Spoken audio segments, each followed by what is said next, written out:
Hey everyone, Irix Guy here. I just wanted to talk about how to do the British and the U.S. Virgin Islands on a budget. Now I just got back from there, and as always when I travel, I'm always looking for the most affordable route to experience everything. And affordable doesn't mean you're nickel and diming yourself. Affordable just means that you've done your due diligence ahead of time, you've found those good deals, and now you're able to experience greater things while you're on that vacation. So for starters, the first thing I recommend doing is going to TripAdvisor.com. And I know there's a lot of travel sites out there, but TripAdvisor has a very good interface, very quality community members, and you can read the reviews. So the first thing you want to do is find a place to stay. Now St. Thomas, if you're going down there, is probably the least expensive place to rent an apartment. I got an apartment for a little over $100 a night. Found it on TripAdvisor. Super affordable apartment. And glad that I did it, because what I spent for an entire week for 7 nights, most people in 2 nights would spend that, if not more, with a hotel. So it's just a really incredible way to do it. So if you get your affordable vacation rental, and it doesn't have to be a 1-bedroom apartment, you could get a house, you could get a more than 1-bedroom apartment, and you could even get pools, hot tubs, all of that, however far you want to take it. And even with those enhanced places to stay, it's probably still less expensive than a hotel. Other things, airfare. What I recommend doing is getting on sites such as TripAdvisor, checking the path that you would like to take. Try to avoid the flights that have a bunch of hops, because those are more likely to get delayed, and you don't want to have to deal with that. So if it's not non-stop, try to limit it to like a 1-stop flight. Put that on an email alert so that as the prices change, you'll be emailed by TripAdvisor, and when the price gets to where you want it to be, go ahead and book your airfare. The other thing is going to be your rental car. Now, a lot of people assume that when you go to the Virgin Islands, you get off the plane in St. Thomas and you go out and you rent a car in the airport. There's Budget, Avis, Hertz, all of the big name brands right in the airport. The fact of the matter is, most of those are out of cars. We had reserved our car over a month in advance, and it was with Budget.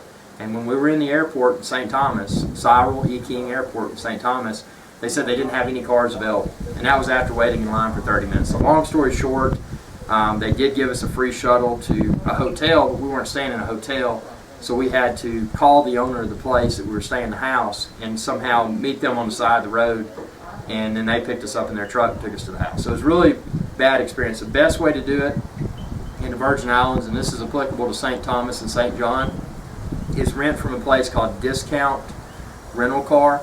You can rent a Jeep there, and they will meet you at the airport front door. And actually, they're literally across the street from the airport, so when you return that rental car, they drive you to the airport in the rental car that you return. Just a really good experience, really good people to deal with, really good local operation. If you rent a Jeep from them, you can take it to St. John, so you just take it on the ferry. I would recommend renting the car in St. Thomas.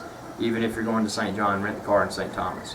So the other things you're going to want to do to be on a budget is go to the grocery store.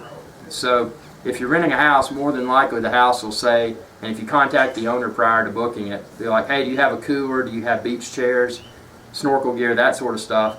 They'll tell you yes or no, and if they have that, you can get the cooler and go to the grocery store and load up on meat or whatever and put it in your refrigerator in your apartment and cook a lot of your meals.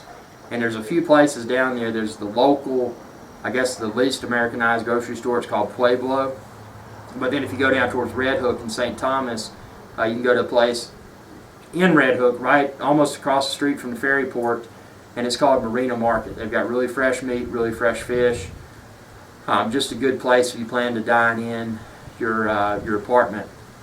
And you don't have to eat in every meal, because the food down there in the Virgin Islands is duty free. So a lot of places, if you're just going to go out and eat say a sandwich with a side item like fries or whatever, for a fish sandwich on average we were out about $13 to $15 a person.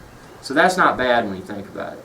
So it's good to maybe eat one meal out a day, but when you're going to the beach, take you some, since you went to the grocery store, take you some sandwiches and whatever type lunch meat or peanut butter and jelly, whatever you want to put on it. And that way you can just take that in your cooler that the apartment provided, take it to the beach with you, save money.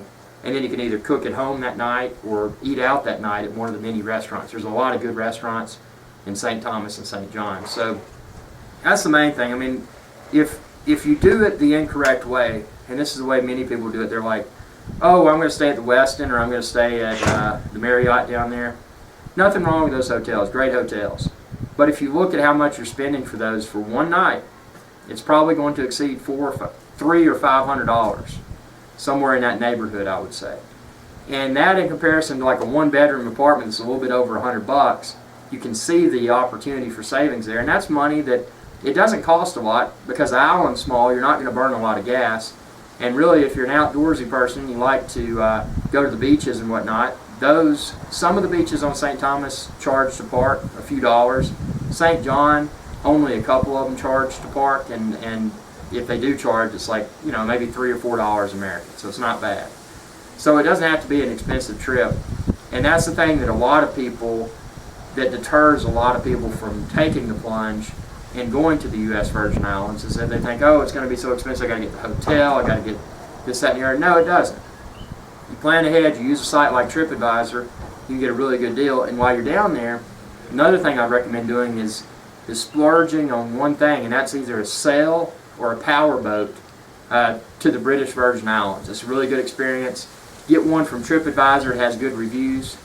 We had a really good experience with a company called Morningstar Charters, and they're on TripAdvisor. They're one of the top-rated ones on there, and I can attest to the great experience. Got to go from the U.S. Virgin Islands to the British Virgin Islands. Just a really cool day at sea. So, with a lot of good stops and meals and specialty drinks such as this Pusser's rum that I'm drinking right now. I'm not in the Virgin Islands right now, but I brought some Pusser's rum back, and I have it with a splash of Coke.